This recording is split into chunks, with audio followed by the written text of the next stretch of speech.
وہ چاروں چور تھے، تین تو پرانے اور خاندانی چور تھے مگر چوتھے چور کا تعلق ایک شریف خاندان سے تھا۔ بچپن میں برے لوگوں کی صحبت میں جا پھنسا اور اس کے نتیجے میں چور بن کر چوروں کے گروہ میں شامل ہو گیا تھا۔ ان کا ٹھکانہ شہر سے دور ایک ایسے ویرانے میں تھا جہاں کوئی بھی آتا جاتا نہیں تھا۔ یہ چور جو کچھ چوری کر کے لاتے تھے اسے ایک غار میں چھپا دیتے تھے۔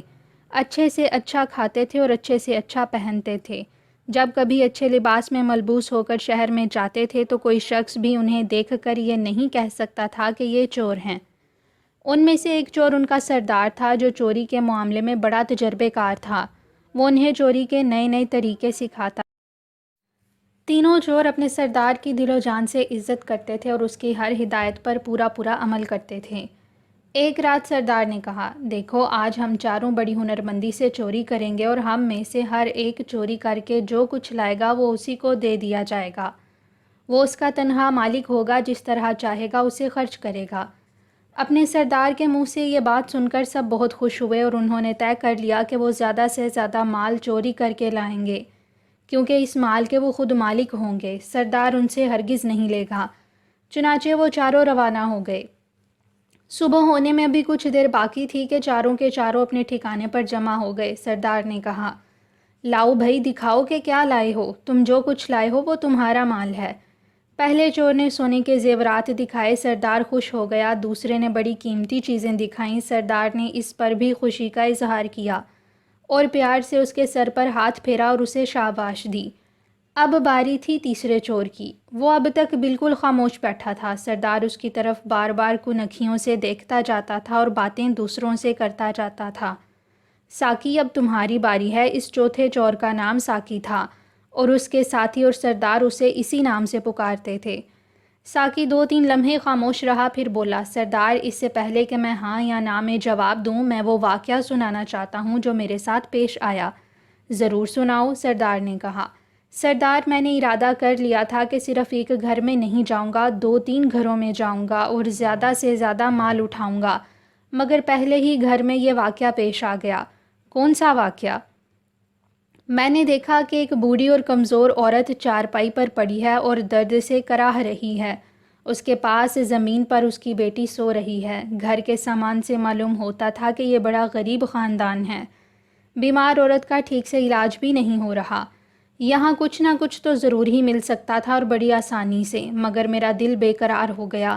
میں نے سوچا، ساکی ایک تو ایسے گھر کو لوٹنا چاہتا ہے جس میں کچھ ہے ہی نہیں، اور سردار میری جیب میں جتنی رقم تھی وہ میں نے اس لڑکی کی تکیے کے نیچے رکھ دی تاکہ اس کی ماں کا علاج ہو سکے اور باہر نکل آیا۔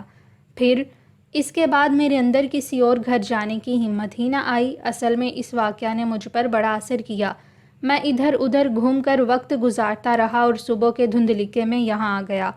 سردار نے حقارت سے کہا لگایا، ارے تیرے سینے میں تو چوہے کا دل ہے، سخت بزدل آدمی ہے۔ کیوں ساتھیوں، میں صحیح کہہ رہا ہوں یا غلط؟ باقی دونوں چوروں نے بھی اپنے سردار کی طرح حقارت آمیز کہے لگائے اور کہا، سردار تو نے بالکل ٹھیک کہا ہے، یہ چور ہو ہی نہیں سکتا۔ اگر چور کے دل میں رحم آ جائے تو وہ چوری کر ہی نہیں سکتا۔ تو کیا یہ بزدل اور نکما آدمی ہمارے گروہ میں شامل رہ سکتا ہے؟ ہرگز نہیں، دونوں نے پرزور لہجے میں کہا۔ سردار سر جھکا کر کچھ سوچنے لگا۔ ساکی نے اس کی طرف دیکھا اور سمجھ لیا کہ وہ کیا سوچ رہا ہے۔ کہنے لگا، سردار میں وعدہ کرتا ہوں کہ کبھی کوئی ایسی حرکت نہیں کروں گا جس سے میرے پرانے ساتھیوں کو کوئی تکلیف ہو۔ میں کسی کو آپ کے بارے میں نہیں بتاؤں گا۔ سردار گرجا، یاد رکھ اگر تو نے کوئی ایسی حرکت کی تو ہمارا تو کچھ نہیں بگاڑ سکے گا، لیکن تجھے ہم کسی صورت میں زندہ نہیں چھوڑیں گے۔ بے شک بے شک، دونوں چوروں نے اپنے سردار کی تائید کی۔ سردار نے ساکی کو اپنی مری ہوئی ماں کی قسم کھا کر یہ عہد کرنے کو کہا کہ وہ کبھی ایسی ویسی حرکت نہیں کرے گا، اور ساکی نے یہ قسم کھا لی۔ سردار جانتا تھا کہ ساکی کو اپنی ماں سے بڑا پیار تھا اور جب کبھی وہ اسے یاد کرتا تو اس کی آنکھوں میں بے اختیار آنسو آ جاتے تھے۔ ساکی ویرانے سے نکل آیا اس ارادے کے ساتھ کہ وہ کبھی لوٹ کر نہیں آئے گا اور اپنے پرانے ساتھیوں سے کسی قسم کا بھی تعلق قائم نہیں کرے گا اور نہ کسی کو ان کے بارے میں کچھ بتائے گا۔ ویرانے سے نکلتے وقت وہ محسوس کر رہا تھا کہ اس کے چاروں طرف اندھیرا چھایا ہوا ہے۔ اسے زندگی بسر کرنے کا کوئی طریقہ دکھائی نہیں دے رہا تھا۔ کہاں جائے، کیا کرے، کس طرح روٹی کمائے، یہ سوال اسے پریشان کر رہا تھا۔ صبح ہو گئی اور وہ چلا جا رہا تھا۔ چلتے چلتے وہ سبزی منڈی پہنچ گیا۔ مختلف علاقوں میں سبزی بیچنے والے یہیں سے سبزی خریدتے ہیں۔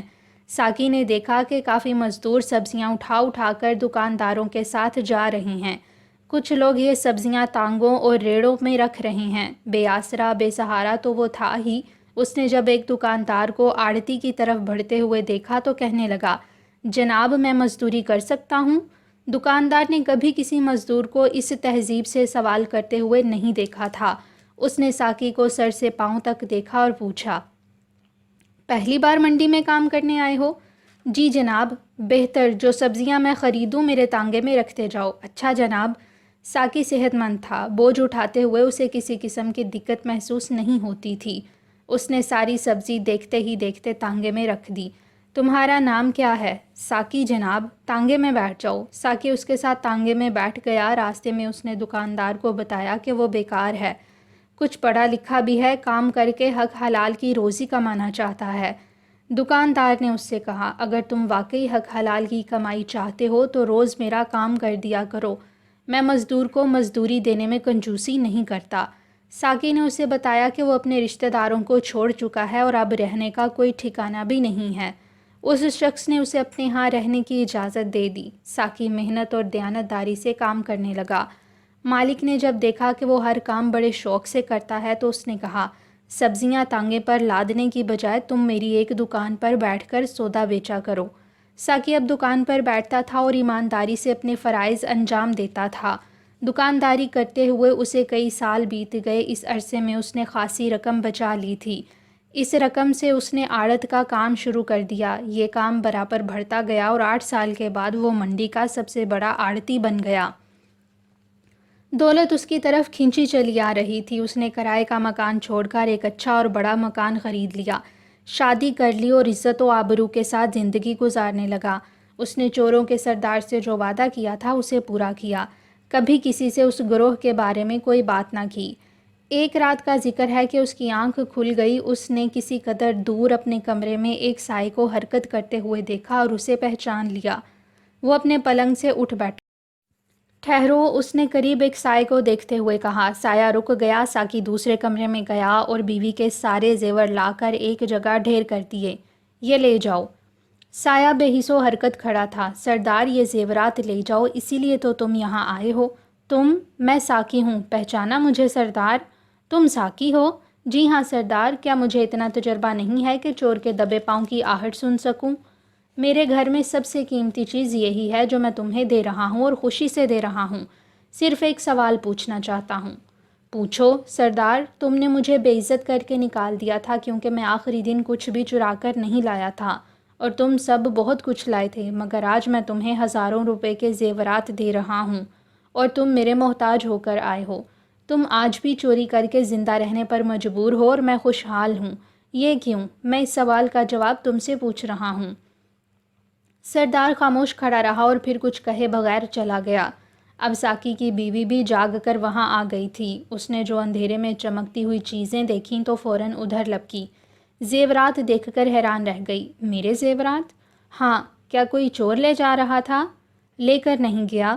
ساقی کی بیوی نے اطمینان کا سانس لیا کہ اس کے شوہر نے چور کو زیورات نہیں لے جانے دیے۔ صبح کے وقت ساقی منڈی میں چلا گیا۔ ابھی اسے وہاں بیٹھے ہوئے 1 گھنٹہ بھی نہیں گزرا تھا کہ اس کے کانوں میں ایک آواز آئی، مزدور کو کام مل سکے گا؟ اس نے سامنے دیکھا، سردار کھڑا تھا۔ سردار تم؟ آج سے سردار نہیں، صرف ایک مزدور۔ نہ صرف میں بلکہ تمہارے 2 پرانے ساتھی بھی، وہ ادھر کھڑے ہیں۔ ساقی نے سب کو باری باری اپنے سینے سے لگا لیا اور اس روز سے ان تینوں نے بھی نیک زندگی گزارنی شروع کر دی۔